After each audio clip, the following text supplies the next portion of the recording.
Welcome to So Very Wrong About Games, a board gaming podcast about board games. My name is Michael Walker. I'm here with my co-host, Mark. How are you today, Mark? I'm very well, thanks. How are you?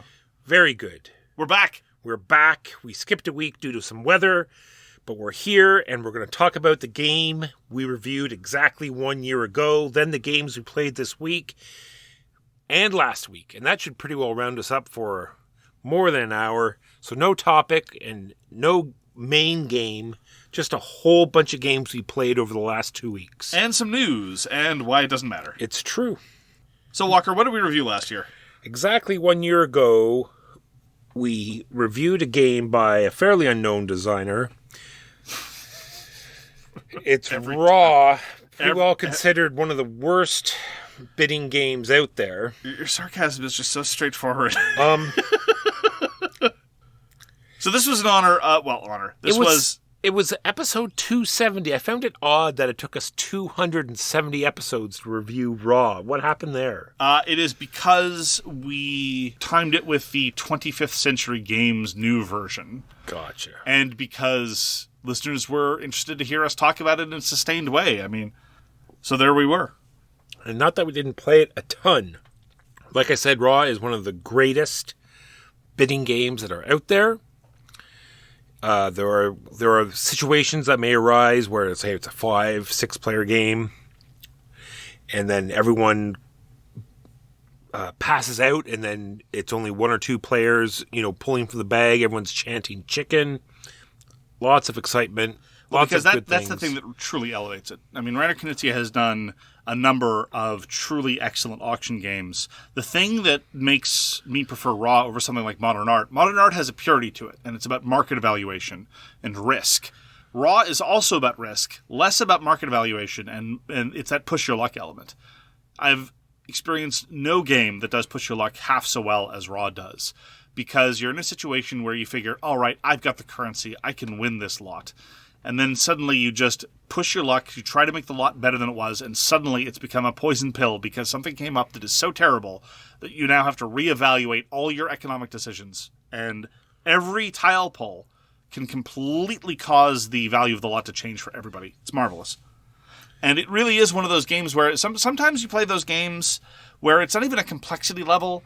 It's just about the nature in which you're interacting with other players, and you just didn't observe that giving them that one building or giving them that one tile was of supreme importance to them. In Raw, that doesn't tend to happen. Everything is so transparently obvious. The dynamics of how the market shifts are so accessible, and that just makes the decision-making so much more intense and satisfying. Raw is absolutely one of the all-time greats. And we played it several times since reviewing it, and it's absolutely going to remain in rotation for... I could never imagine a context in which I would remove Raw from rotation. That's true.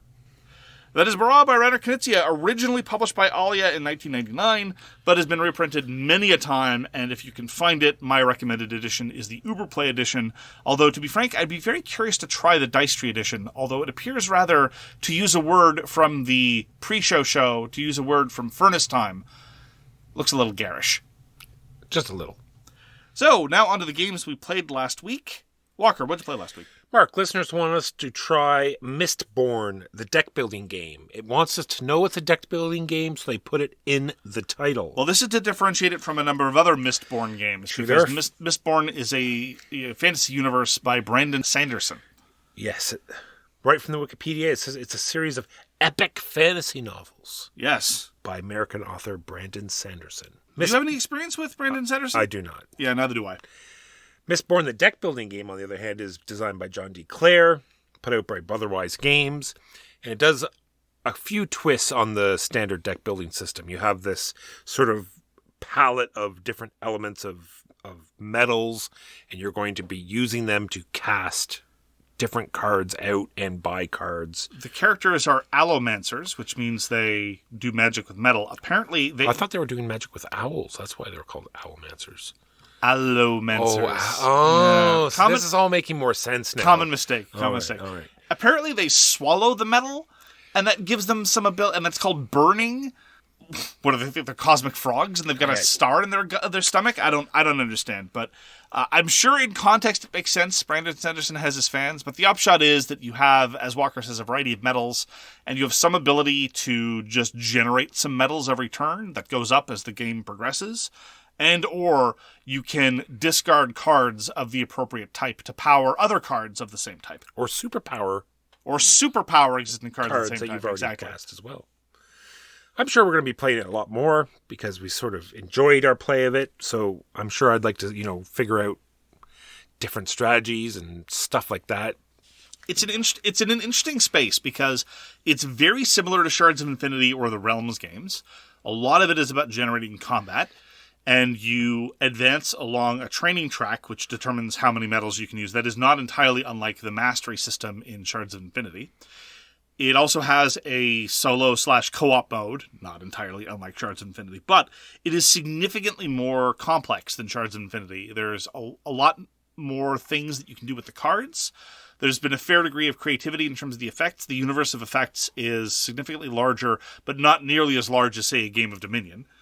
And you have a variety of trade-offs. Like you have to figure out, especially early on, which cards you're going to play and which cards you're just going to forsake. And so you're torn in a number of different directions.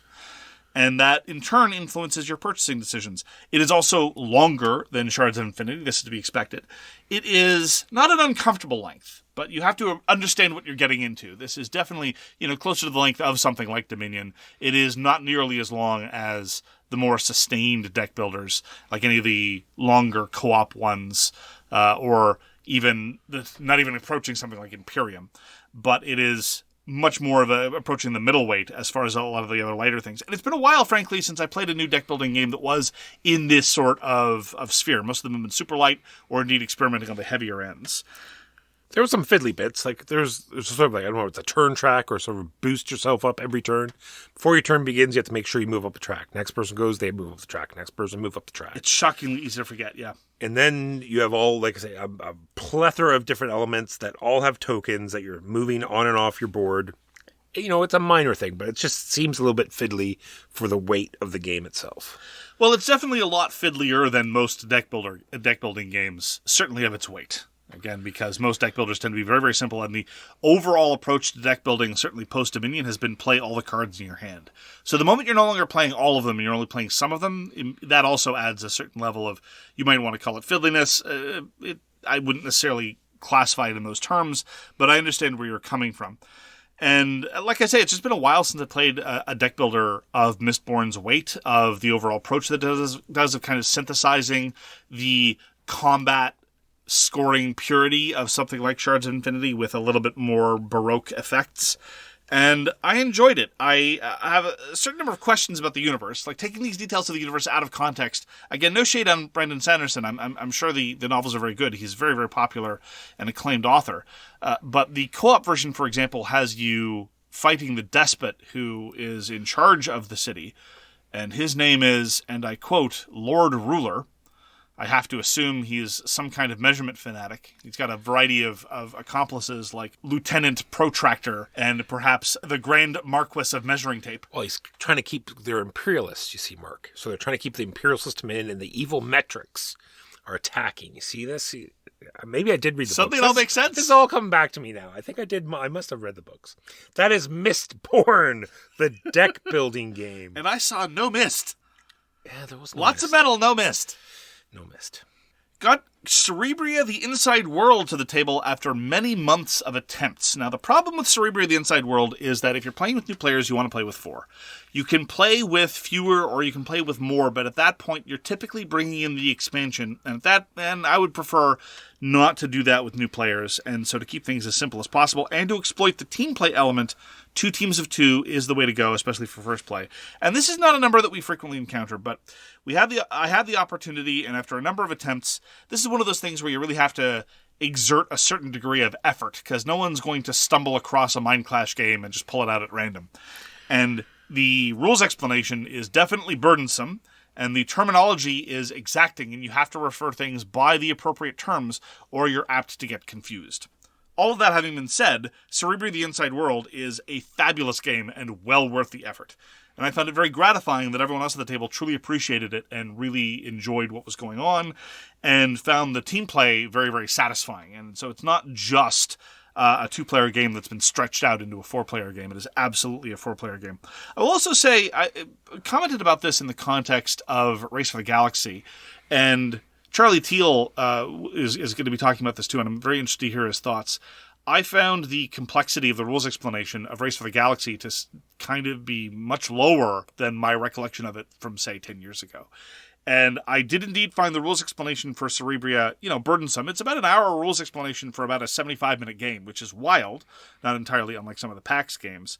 But this table of, medium to medium-heavy Eurogamers, they took to it immediately. There were hardly any questions. Everyone remembered how everything worked. The dynamics of how the different interlocking elements worked were quickly internalized.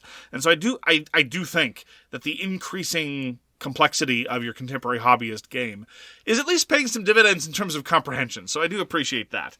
So Cerebria is about manipulating the emotions or internal development of a human individual. It is like, what's the Pixar movie, Inside Out? Yep. Okay, that's the theme of the game. That helps get it to the table as well. And it's an area majority contest where you're playing out these emotions, you're intensifying these emotions, you're enhancing these emotions, you're upgrading your actions, you're these various manifestations of what we might call human nature, like hatred or delight. The groove is in a Heartwalker. And the art is fantastic. It's not just, and because there are models too, and just like the flow of the models, they're just not like these two-dimensionals, oh, here's hate, it looks evil. It's like, I think, these wispy things, and absolutely, it gives you this feel of what you're doing and just adds to the game, right? It puts you in the game. And the deluxe version comes with lovely pre-painted miniatures. And what I really like is the quality of the card play, the fact that it's combo-tastic without the turns spiraling out of control, because you have 3 actions and a small amount of currency, and you really need to figure out how to advance the victory conditions, which are constantly in flux. There's this set of victory conditions that is repeated 3 times over the course of the game. There are the public objectives, and then each side has their own deck of private objectives, which mirror the public objectives, but will not be the same at the same time. So I might be trying for A and C at any given time, and the other team is trying for A and G at the same time, and we're competing over one element, but the other elements we don't know, and it's very, very tight, very difficult, but very satisfying to figure out how, with the resources available to you, to get that action done. And I am a huge fan of Cerebria: The Inside World. I'm glad that it is getting a little bit more credibility, ever so slowly, here amongst locals, and I will play it at any given opportunity. I would really like to get the expansion back to the table, because the expansion introduces the 3rd faction, which really makes the player count more flexible. At that point, you can play with 3 players, and it's not at its best, but you can actually do it.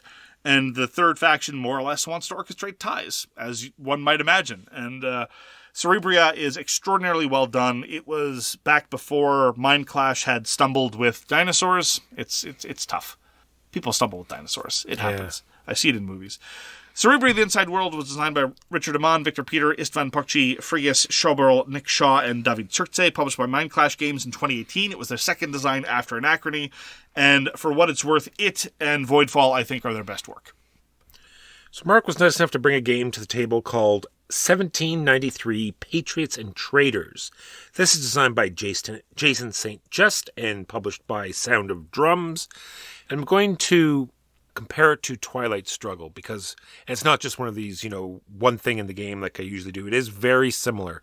There is a large deck of cards that represents a bunch of different things that happened in history or for the particular, theme of the game. There's all these different happenings and leaders and rulers and government officials and things mixed up, and they're going to come in random order than they did in actual history, but it really helps if you know what's in that deck. If you know what's coming up, you're going to have somewhat of an advantage.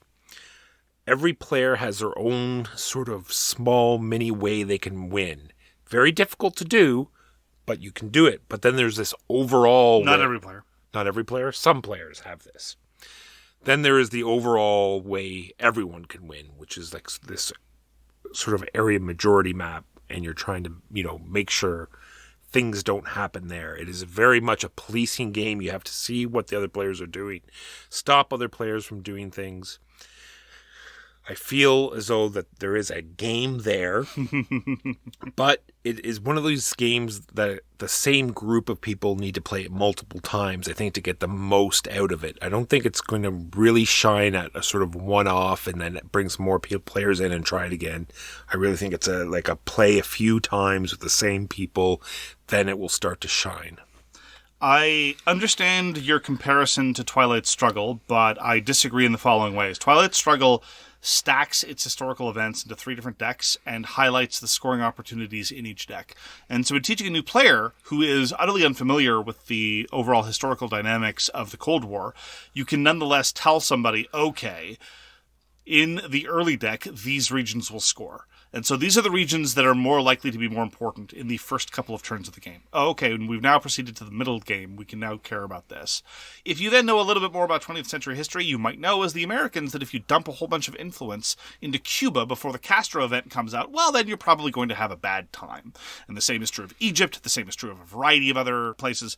I am a big fan of the theme of 1793. This is about the French Revolution. This is about the governing structures that arose after the early revolution. This, in point of fact, starts in 1793 after the Feuillants have mostly been sidelined in terms of majority influence. And what originally appealed to me, I'll try to keep this to under about 5 hours, was that this, in some ways, is covering the same period of history as La Révolution Française, La Patrie en Danger. But, unlike being a 6-hour game, 1793 is a 5-player, 90 to 120 to maybe 3-hour game. And that is absolutely more approachable and with a much smaller rule set. And I was hoping to get some degree of the same level of satisfaction. What we have in this deck of cards, as you say, because it's very much a card-driven game, is a whole bunch of different events and a whole bunch of different leaders that might or might not get played for some kind of ops versus event tension. And that indeed is very similar to Twilight Struggle and other card-driven war games. The leaders and the events are all over the place. So very early on in our game, Dewey had 2 leaders up on the table that let him basically do a variety of things for free. And so he was advancing his victory conditions trivially, just by virtue of his established leader presentation. One of the leaders was particularly egregious because not only did it boost all his other actions, it prevented us from being able to boost our actions in the conventional way anyway. It basically shut off an area of the board, saying nobody gets to do that anymore, but you, Dewey, get to pretend as though you're winning it all the time. It's like, okay, fine. So I can kind of imagine what the defenders and supporters of 1793 would say. Oh, well, it's the job of the table to police them. And to a certain extent, that's what happened. Huey played an assassin card and had one of the leaders killed. But what is actually going on here? Well, Dewey had a couple of turns of his banked advantage, and Huey had to spend one of his few turns in 1793 doing the rest of the table a Benny. So, who is the one who is worst off in this scenario? That would be Huey. Huey is now way behind everybody else. Everybody who's not Dewey has been taking it on the chin for a few rounds, and Dewey's incredible scoring capacity has now been somewhat pared down to the rest of us, but he still gets the inherited benefit of all those rounds where he was just spewing cubes out the entire time. This is setting aside the fact that the early turns take on a 1v-all dynamic, where the royalists seem to have a tremendous military advantage if the rest of the table doesn't completely cooperate against them, which then leads to all the standard problems of a 1v-all setup. And this is on top of the fact that the rulebook is, shall we say, less than clear. This is me being euphemistic. This is me being overly charitable. Now, not only does it use the male pronoun as neuter, which I think is unacceptable in 2024, it has a variety of strange elements of, I would say, mistranslation, but the designer claims that he uses idiomatic English. The terms that he employs are not consistent with my understanding of any native language speaker, but anyway, using must not for may, that's not how words get used. And consequently, there are a large number of rules questions that I'd had after reading the rules manual. And I just had to decide to apply things a certain way. Ultimately, it was a confusing at times and overall dispiriting experience. I really wanted it to capture some of the political dynamics of La Révolution Française, or indeed of any of the sort of multiplayer historical games that I really like. And instead, it was a series of people looking at cards being like, okay, well, this is garbage, and not really understanding how to get where we needed to go. And it just was not what I was looking for at all. I came away very disappointed with 1793 Patriots and Traitors. And ultimately, I am inclined to go back to La Révolution Française, La Patrie en Danger, because even though it is an overlong, overchromed monstrosity, you do at least get some of those interesting interpersonal dynamics while wrestling with the rules, as opposed to 1793, where I just felt that the cards were just spewing a whole bunch of weird, arbitrary events at us. So let's segue into not getting to where we needed to go. We played a game called Navegador. Which is Latin for navigator. This is a Matt Gerdts game. This is published by PD-Verlag. And it's a typical Matt Gerdts rondel game.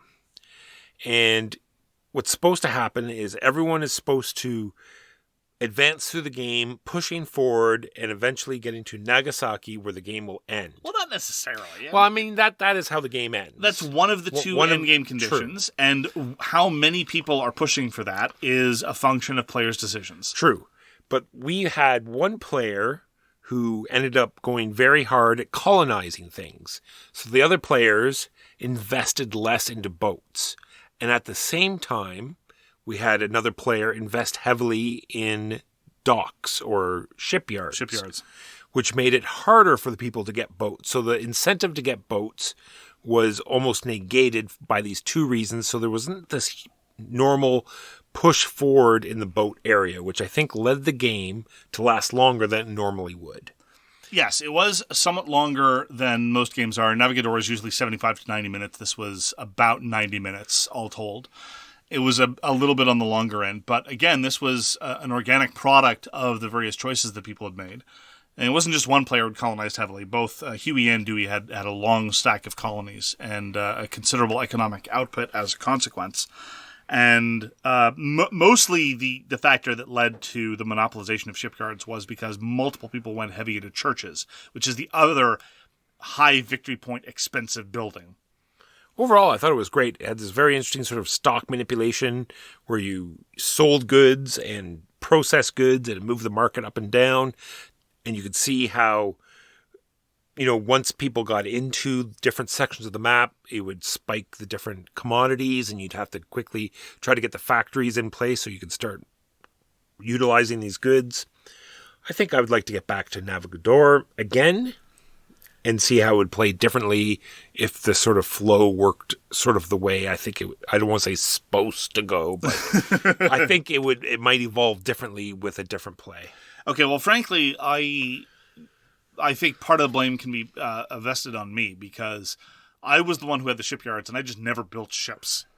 I would have been able to end the game considerably sooner at no penalty to my score if I had just built ships a little bit earlier. But I was very inefficient around the rondel, and so consequently never really felt like I had time to go and build ships, because I really think that the efficiency puzzle of the rondel is really well done in Navegador. It is always a hallmark of Matt Gerdts rondel games that the efficiency puzzle is tricky. You're always pulled to stop on every available space, but you really can't play that way because that's just being very, very inefficient and wasting your time. On top of that, one of the things that keeps Navegador in my consciousness, and one of the reasons why I keep mentioning it in the context of this podcast, is because it does supply and demand really well. You're exactly right. You have to money is very tight in Navegador, and to figure out how to make very efficient market actions which get you a lot of money, which allow you to do all those other things that you want to do, you have to look at where the market is going, you have to look at what your opponents are doing, and make economic choices to capitalize off of that. If a player to your right or 2 seats to your right, depending, has a whole bunch of sugar factories, well then, that means that sugar plantations are going to be very remunerative to you, and you want to seize on those opportunities because they're going to be pushing the price up, and vice versa, for all of the different goods. And the way the prices fluctuate, I think, is supremely well done, with very, very little fiddly overhead, and a great deal of player interaction, because on top of all this, you have all the standard Euro elements of, well, I bought the cheaper shipyard, so the next shipyard's more expensive for you, and I took the privilege you want, so you can't take the privilege anymore, and the race for the colonies and all that. So it's got all that first 2 element, but on top of that, you've got this really, really well done supply and demand mechanism, and that's one of the reasons why I keep going back to Navegador, despite the fact that thematically and visually, it is very much of Euro games of 20 years ago, in that it is unapologetically colonialist and very brown. The brown doesn't bother me so much anymore. The fact that it is just a straightforward, like, it's not explicitly yay colonialism like Imperial Struggle was a couple years ago from GMT, but it's very much just, hey, the Portuguese went and made all these colonies, go do that. Yeah, and then you're gonna be littering this map with all of these colony tiles, and it's like, nah, we don't need to put interesting art on any of those. We'll just put a little hut there and a tree. That's fine. We're good. Yeah. So it is pretty rough looking by today's standards, but still very tight, very interesting. We sort of praised the market system. It is a little fiddly. A lot of the players had, including me, I needed 1 extra. Some players needed 4 extra rules going over of the market system. Well, that doesn't necessarily make it fiddly. Like, maintaining it is very, very easy. Just much different than anything else that's out there. I think part of the problem is that it's so simple that I think people are overcomplicating it. But that's also true. That's what I mean. As soon as I got it in my head, it's like, oh, every commodity triggers once, and either you're selling it or you're producing it. Yeah. And then it was like, oh, all right. Absolutely. I think you're maybe right. It just seemed more complicated than it was. In the interest of full disclosure, I assisted with the translation of Navegador into English. I did a couple passes of the rulebook for Matt Gerdts, but Navegador remains one of my favorite Matt Gerdts designs and one of my favorite Euros of its type. And there are a very, very small number of Euros of this, very colonial, very brown era that still, I think, are worth bringing to the table, and Navegador is absolutely one of them. Played another game of Galactic Renaissance. This was my first opportunity to introduce Galactic Renaissance to a diehard Inish fan, because I am of the opinion, as we've commented a number of times before, that Galactic Renaissance manages to capture a lot of what made Inish intriguing, but without having a lot of the elements that cause Inish to spiral out of control, like the one-shots, like the way conflicts work. And so I was very keen to see the response. I'm very loath, in a general rule, to compare games to other games that people have played, because that can create false expectations. I'll never forget the time when I pitched someone Through the Desert by saying, oh, it's got some elements of Go, and they were a very, very big Go player. And they hated Through the Desert. And they're like, oh, well, what's the problem? It's like, it's nothing like Go at all. I'm like, it's like Go in the following 3 ways. What's the problem? But no pieces get removed. It's like, oh, okay. Yeah, that is a way that it's not like Go. Sure. But that's fine. Like, you make these associations, and it can be very difficult to shake those over the course of the game. So I always be like, yeah, it's by the same guy who did Inish. I think some of the ways it's kind of like Inish, but not really. That's as far as I was willing to go. But it went really, really well. And again, one of my misgivings about Galactic Renaissance is that you don't tend to see many conflicts, at least the way we play, because they're very, very costly, and everyone has to pay. There was a lot more conflict in this particular game, which is to say we had about 3 or 4. It wasn't a huge amount of conflict, but vastly more than the typically 1 or sometimes 0 that we have in other contexts. And I think the game was more dynamic as a consequence. It made different specialists, which is to say the special asymmetric cards that you get, more valuable. It led to a greater sense of risk. It led to a greater unwillingness to spread yourself too thin, and so you really felt pulled in a variety of different directions. And at the same time, you got to experience all the great Galactic Renaissance asymmetry and deck cycling, because you never shuffle your deck and you only score when your senator comes up. I really like Galactic Renaissance. I've been getting back to it fairly regularly ever since we reviewed it, and I think it really holds up well. I will even play it at 5 with the 5-player expansion. It's an extraordinarily well-done game. Christian Martinez has promised that he has a political trilogy, and this is the 2nd game, so I'm absolutely very curious about what he's got next, because even Inish, which I don't really enjoy playing, as I said, had some elements that intrigued me and made me fascinated with the design, although not necessarily keen to play it. And so Christian Martinez, I think, absolutely is a designer to watch. Its further experiences with Galactic Renaissance, designed by Christian Martinez, published by Matagot last year, pursuant to successful crowdfunding. Speaking of crowdfunding, my copy of Cyclades Legendary Edition finally showed up. Cyclades was produced a long time ago. This was a 2-year in the making reimagining of what Cyclades is. It was sort of loosely based in Greek mythology, troops on a map type game. The original and this one has this interesting sort of bidding system where you're bidding on the gods. They all have different actions that you're going to do during the game. This will also determine turn order of the game. And in both versions, I feel it's fairly tighter in the original. Also has all these mythological beasts that will come out and boats and things that happen. Now, there was a problem with the first one. They had multiple expansions. They brought out these a Titan expansion that had heroes that loosened up movement a bit. The Titans, which I think it needed a little bit because there's only one god that lets you move around. Well, there's only one god in the base game that lets you move troops. Yes. Which is to say Ares. You can move boats with Poseidon. And indeed, most of the time, because it's Cyclades, it's a series of islands, seldom is it the case that you'll be progressing across land borders. Most of the time, you're going to need to convoy over ships. And so in order to engage in conquest, what you needed to do frequently was to get your ducks in a row. Although ducks don't tend to be very good, I recommend triremes. You can use ducks in a pinch, but generally, or Canada geese, if you can tame them. But then again, you'll probably win with tamed Canada geese anyway. Hands down. Yeah, absolutely. But you'll need to have had your boats in the right place and then get Ares, and only then can you launch an invasion. And this may sound like it was very, shall we say, tricky, but it led to a sort of very staged approach to the auctions, knowing that, well, if nobody wins Ares, then no one will be able to do this invasion. If nobody wins Poseidon, no one can do this other invasion or set up for this other invasion. And so it really changed the parameters of the values of the various gods that you were bidding on. With Titans and this new edition, we now have heroes, and every god except sort of the booby prize Apollo at the end. Why are they going to do Apollo so dirty? I don't know. Someone had to, Mark. Someone had to take the hit. And much like in Cyclades, when you take the hit to take Apollo had to take the hit. Why are they going to do Apollo so dirty? So now every god gives you the option. It makes it more expensive because money is tight in Cyclades, and you need this money. Much less tight now. Much less tight, yeah. But you need this money to bid on these different areas. So moving with your hero is expensive as well. One coin for the first, and then it gets exceedingly more expensive as you try to go further along. So you can do these long-lasting invasions with your hero. It will reduce the number of troops. Combat is very simple and does not slow the game down as much as it does in other games. But the more attacking you do with your hero, the less troops he has to support him. That'll put them in risk of being destroyed.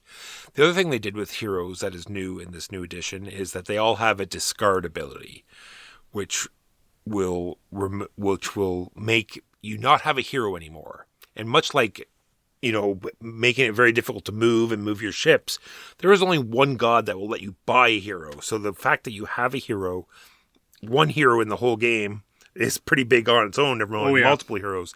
So discarding that hero is a big hit, but it will let you push you towards that victory condition, which is putting out 3 of these big metropolises, which is very difficult to do. So it has, have out all your troops is one of the things. Discard that hero, put out a metropolis. Have all your boats out, have, 7 different land areas, all these different, sort of thresholds. If you reach, you can discard your hero and you get a free metropolis. So there are new ways to get metropolises, and there are consequently new victory conditions. Originally it was 2 metropolises and you're done. Now it's 3. So this is a considerable increase in terms of the scope of what's going on in Cyclades. The rules grid doesn't expand considerably, but the number of different variables that can lead you to these victory conditions increase. Previously, it was more or less only the case that you could get a Metropolis through getting 4 Philosophers, because everyone knows Philosophers are the very best special power, or by getting one of each kind of building. Now, on top of that, you have these hero conditions, and the heroes give you more opportunities to move, and there are more things you get to do on your turn regardless. And so, consequently, the scope just keeps expanding and expanding, and I don't think that that's to Cyclades' benefit, because the original game was a very tight auction system, where money was excruciatingly scarce, turn order mattered a whole heck of a lot, and you really needed to be careful about how to set up your military expansion and indeed just the disposition of your troops. When you start, and this was kind of my misgiving with the Titans expansion as well, a lot of people swore by the base game of Cyclades once you get the Titans expansion in there. I wasn't a massive fan of it, frankly, because I think it made movement less special, more easy to be had, and in the new version as well, one movement for one coin. Money, first of all, is more plentiful in the new edition because it is very easy to get priestesses, and priestesses just give you a discount on every bid you make. And so effectively it's like extra income. I was actually surprised a couple rounds in how much money I had to throw around. Granted, everyone has a lot more money to throw around, but at that point, if you have a hero, spending 1 coin to move them is borderline trivial, whereas in the original game it might not have been. And ultimately, therefore, it just feels a lot more loose. A lot more is going on, but you lose a lot of that tension. The bidding wasn't as satisfying to me because of the extra amount of money.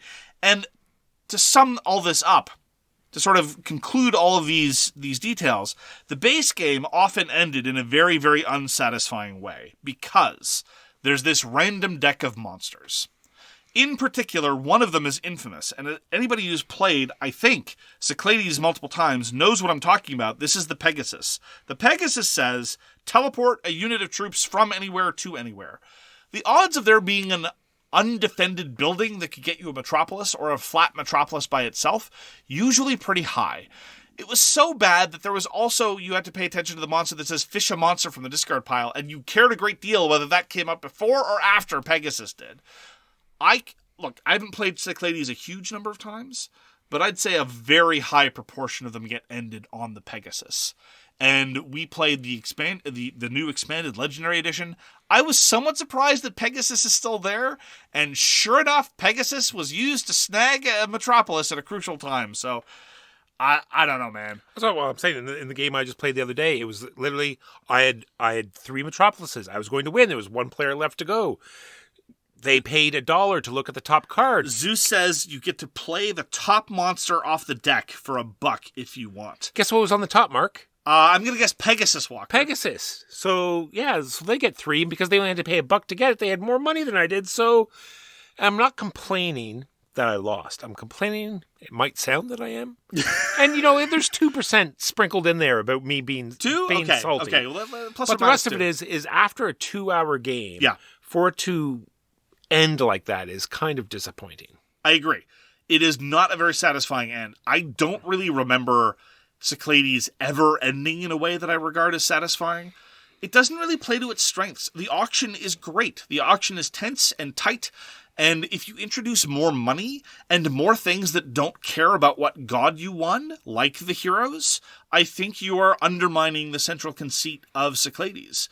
When Pegasus is out of the game, and I've known a number of people who like Cyclades but just retire Pegasus and make it go away. Look, none of the monsters are what I would regard as particularly deterministic or particularly strategic in nature, but few of them have the effect on the game that Pegasus does, if not none of them.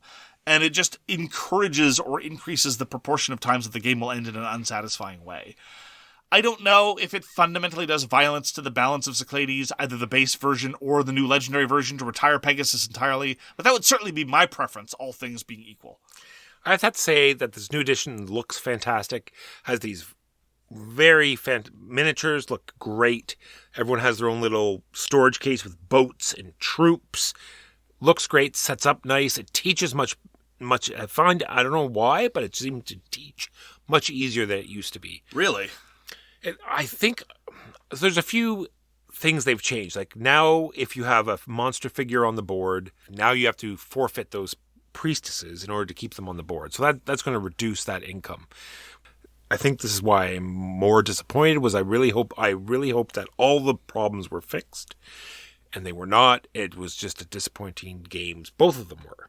Yeah, it's longer, it's looser, and it can still end in any number of unsatisfying ways. Because they even changed the bidding track where it doesn't increase by 1. It goes like 1, 3, 5, 7, and it just ramps up. So that is Cyclades Legendary Edition, designed by Bruno Cathala and Ludovic Maublanc, and published by Open Sesame Games. And now a brief break to pay some bills. And we're back with more games. Played another game of Whale Riders. This is by Reiner Knizia, published by Grail Games. He may or may not have been paid for designing Whale Riders for Grail Games. We don't know.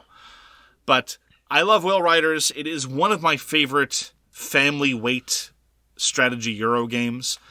And it is all about taking a risk on the available markets. It's about timing. It's about seeking out new markets, about knowing when to push your luck, to go to that area and spend that movement and go ahead of the pack to try to get first access to those lovely tuna steaks. Drive the pace. To drive the pace, or whether it makes sense to hang back. And this is exactly what happened here. Louis just stayed at a market after we had all left, and we were all cannibalizing off of each other, racing against storms, trying to get those goods, and he just sat there, perfectly happy to be left behind and just steadily put in the work. Very much like Louis himself. It was very characteristic. And he ran away with the game as a consequence. Just because he had the courage and the foresight to stick around when we were all felt the sort of self-imposed pressure to move on to the next market. And Whale Riders, sometimes that's the right call. Sometimes being left behind will absolutely burn you, but in this case it worked out very much to his advantage. And being able to read the board and read the other players and know when to do that's one of the central tensions in Whale Riders, and I think that it is a testament to the overall quality of the rule system that you can have these tempo considerations in such a simple economic model.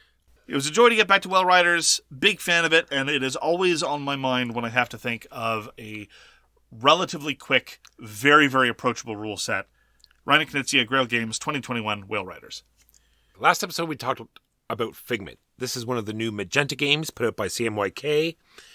And I was telling Mark, so if you have a partner that doesn't really play games, they once in a while play a game, but if you enter the room and they already have a game set up for you and are waiting for you and said, what is taking so long? Why aren't you in here playing a game?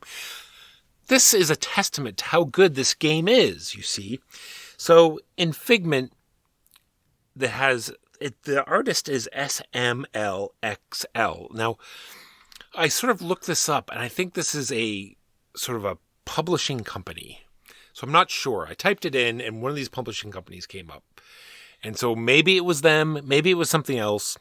And so it has 5 different colors in different percentages on the card, and you have to assess what these percentages are because you flip up a color, and then you have to put them in ascending order of what has the bigger percentage of that color on the card.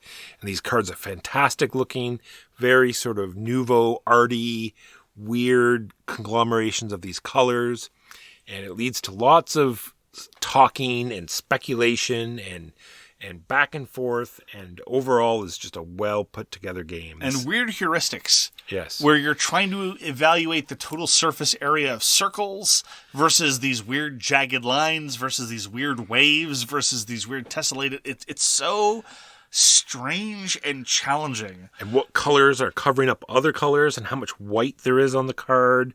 Okay, could you explain that? I confess I didn't fully internalize your rubric of how much white there is on the card. Because sometimes you can get carried away because there could be this huge pink blob on the card, say, and all the other colors aren't very prevalent on the card. So you might say, well, that's at least 80% of the colors on that card are pink. I see. But you're not paying attention to this giant white border that's around the outside of the card. You can be blinded by the overall proportion of pink with respect to the other colors, not paying attention to what you need to be paying attention to, which is the proportion of pink on the overall surface area of the card. Just so. Okay. That makes a lot of sense. Yes. That is one of the ways. I'm really garbage at Figment. I can't really. And some rounds are really rougher than others. I remember one round we did where the cards were something like 12% to 14% to 16 to 17%, and we had to get those in a run. If it's more like 8 to 15 to 20 to 35, that's no problem. It's usually much easier to visually identify those. And then they have this very sort of interesting bidding system too, where you have these tokens that are 1, 2, 3, 4, 5. And those, you also have 5 rounds in the game. And so you're going to have to use one of those tokens every round.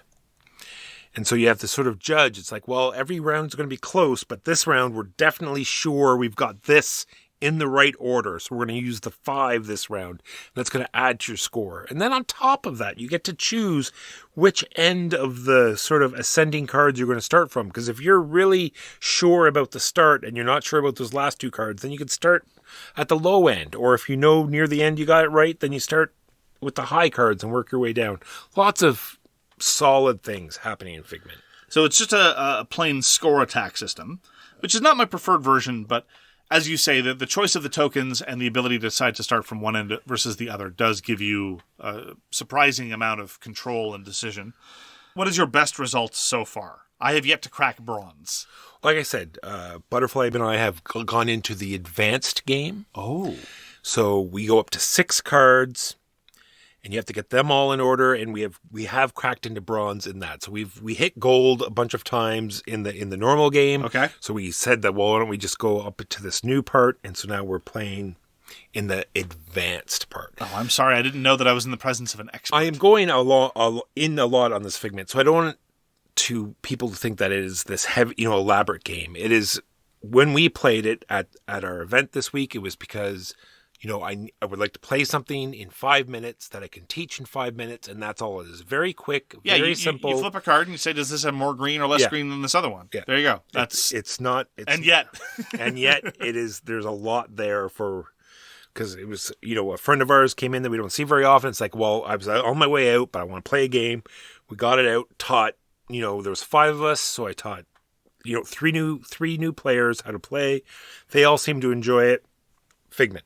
So I got my Kickstarter order in of the new Kabuto Sumo stuff. Kabuto Sumo is the insect theme sumo wrestling game where you are shoving wooden discs onto a platform trying to knock your opponent off that pedestal and or to try to outlast them.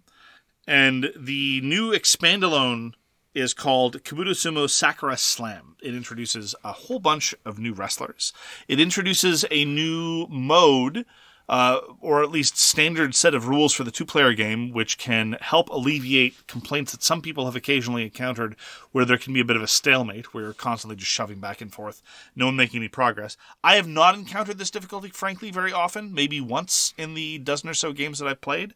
But even then, the game did go to a conclusion. It just outstayed its welcome. But some people have had very, very bad experiences with stalemates. And now there are new rules that help alleviate that. So that's for the best. And there's also a new ring. There's a square ring, which is both good and bad. It gives more dynamism and less dynamism. It is less dynamic in that instead of being able to approach from anywhere around a circular ring, you now must approach from one of the 4 corners. And so that necessarily means you can't go from the middle, and you're kind of stuck at specific entry points. Strictly speaking, 8, because you can approach any corner from 2 sides.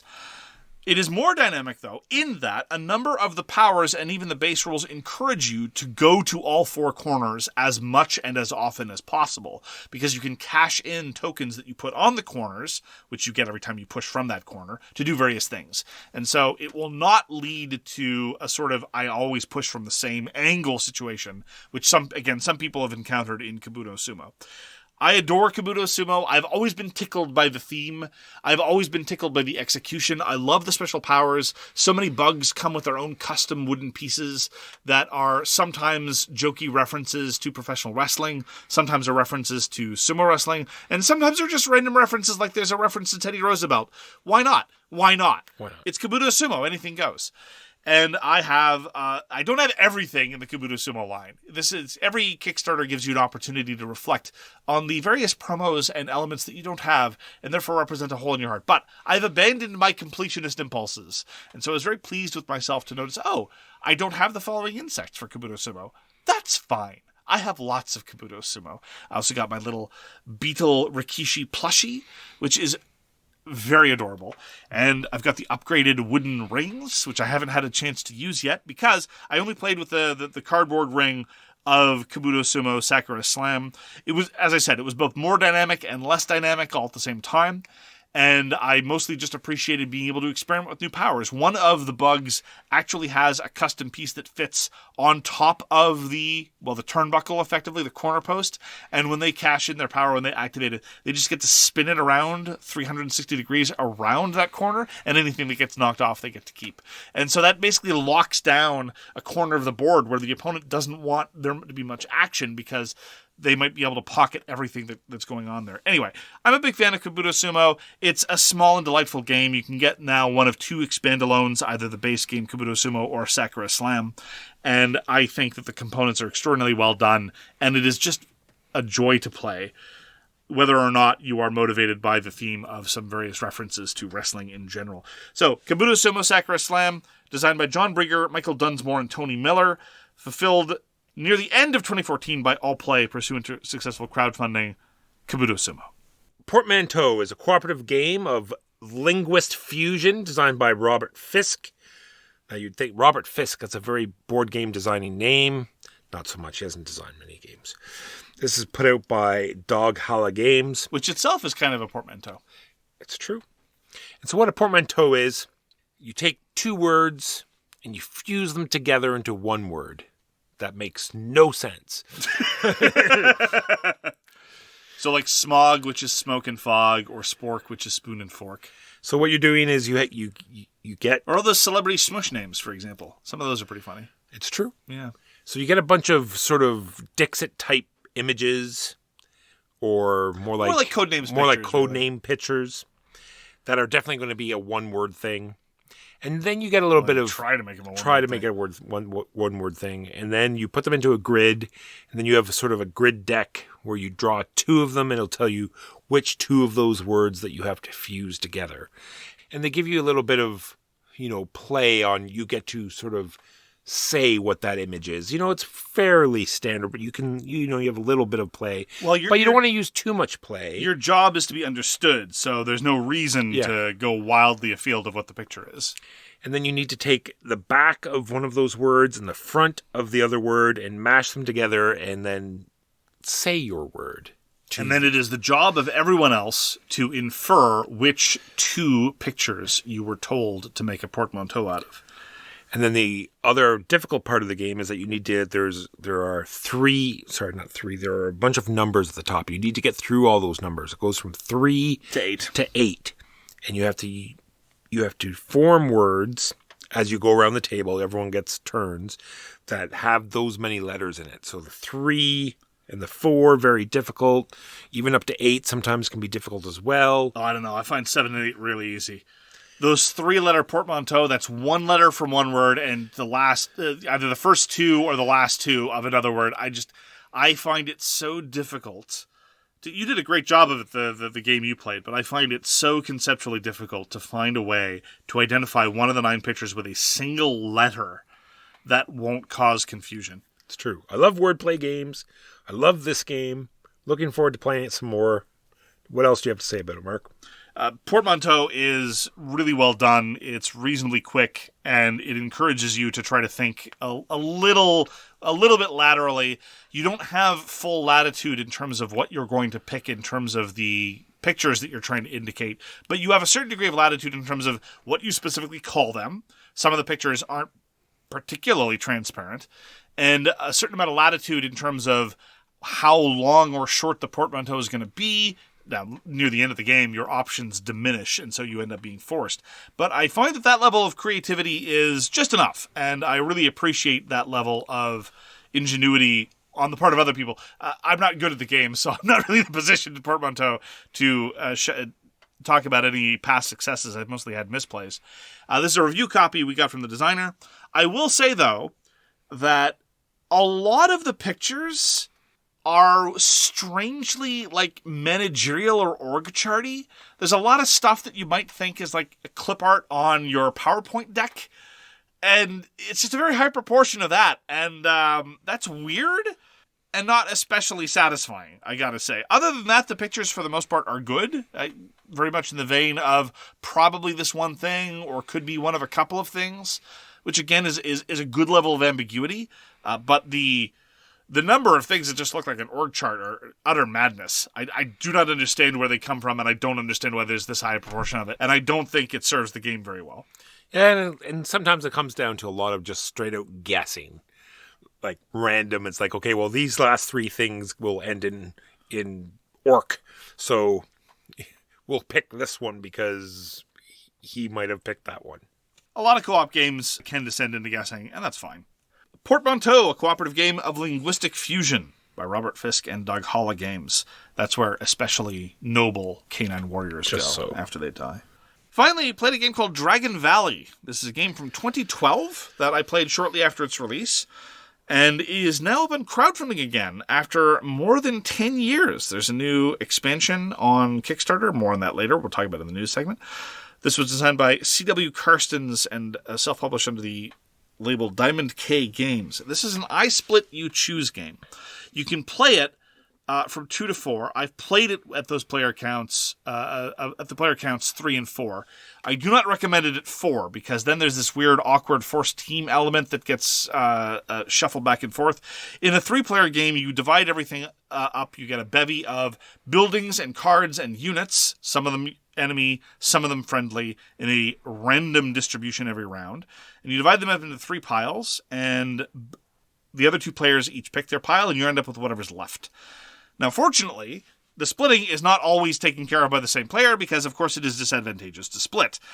And ultimately, it is there's a sort of crude catch-up mechanism in that it is the people with fewer points that tend to get to pick first.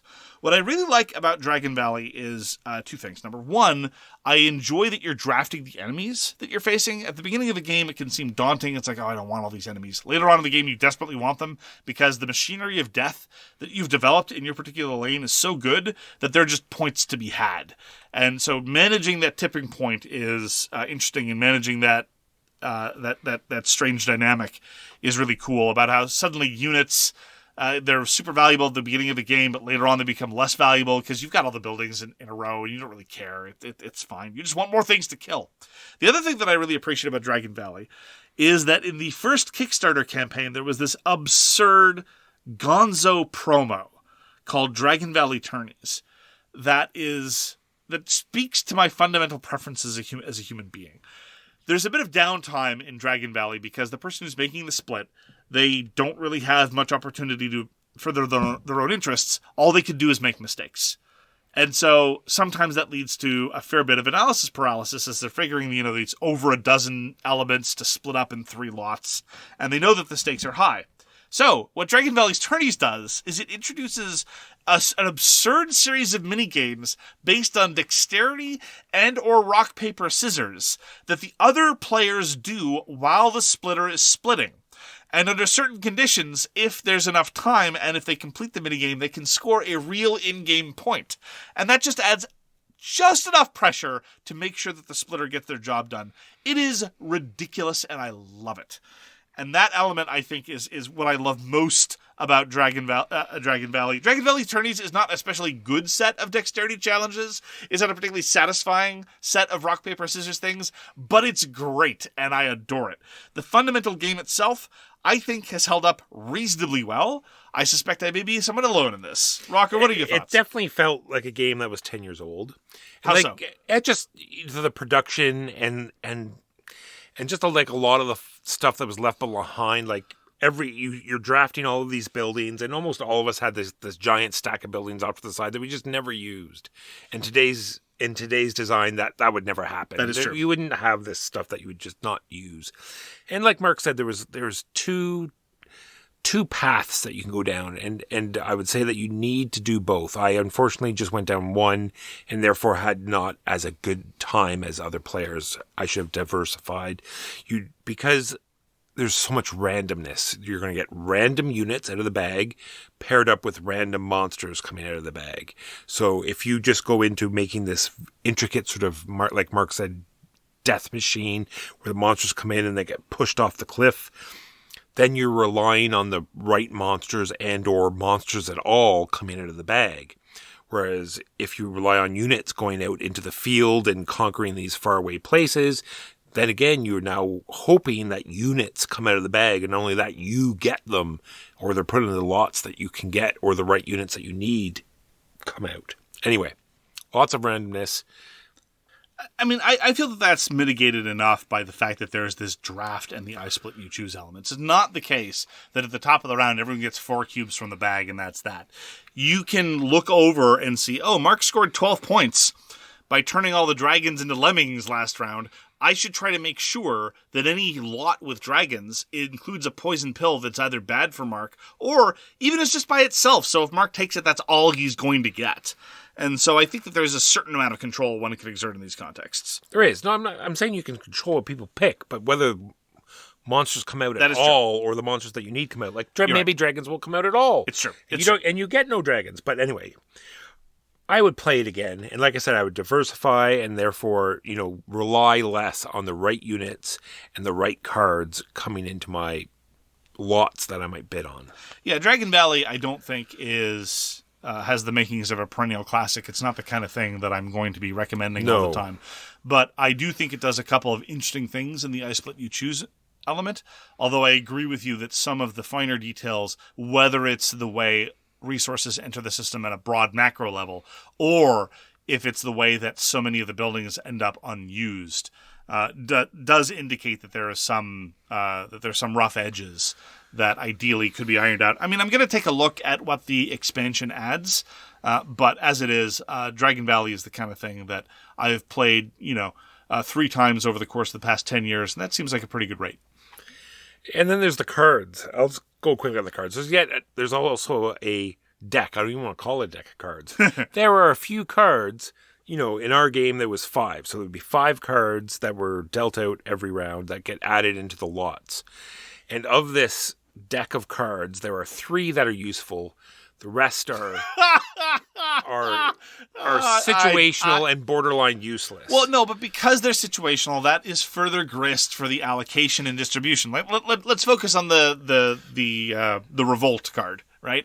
Either you have a prison or you don't. You've either drafted and built a prison, which are situational elements, in which case the revolt card gives you the possibility of scoring points. Or in my case, it didn't. I didn't cash in at the right time, so I didn't actually manage to score it. This is largely because people hate drafted it away from me because they are bean. If you don't have a prison, this card is a must play, and you will lose a point as a consequence. This again, it's not. Look, I'm not going to say it's like Raw, but like how lots can mean different things to different people, this is the grist for the drafting. True. I wish the deck was more robust. I think, at the very least, it would have been nice to not have to shuffle the deck so often. Yes. Yes, that is fair. And that is Dragon Valley by C.W. Karstens, published originally in 2012, currently on Kickstarter. Those are the games we played last week. And now on to the news and why it doesn't matter. On that topic, Dragon Valley is up on Kickstarter. There's a new expansion called Advisors and Quests. If you're at all curious for a middleweight I Split You Choose game, so there's a New York Slice and the pie game with cream. It's about pie, so it's not very good because pie is not a particularly satisfying confection, despite what the pie lobby would have you believe, which I think is just a front for the mathematics nerds. But anyway, setting all of that aside, I do think that it does some interesting stuff, and it is worth taking a look at. Dragon Valley. There's going to be a one versus many board game based on 2001 A Space Odyssey. The production looks atrocious. The conceit seems interesting. Is the one HAL? Yes. Okay. Do you know what occurred to me the other day when going through and reorganizing my board game collection? Prospero Hall really hasn't been doing much lately. There was a solid few years where they were releasing a lot of enjoyable licensed stuff, but Prospero Hall is not really much of a thing. Maybe Funko has decided not to be as much into board games for one. Because I could totally imagine Prospero Hall doing a 2001 Space Odyssey game. No, it's a video game company that's doing it. Someone that's doing something. It's totally out of left field. Paolo Mori and Alessandro Zucchini are going to be publishing an entry-level historical war game called Battlefields of the Napoleonic Wars.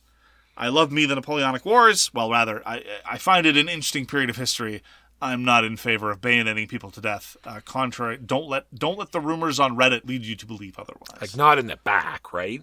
Just frontal bayoneting. I mean, there's an art to it. If you're going to do it, you take it seriously. Have some respect for the craft. Yeah. We are big fans of the games of Palamori here on So Very Wrong About Games. They're going to be starting their own company, Ingenioso Hidalgo, to publish Battlefields of the Napoleonic Wars.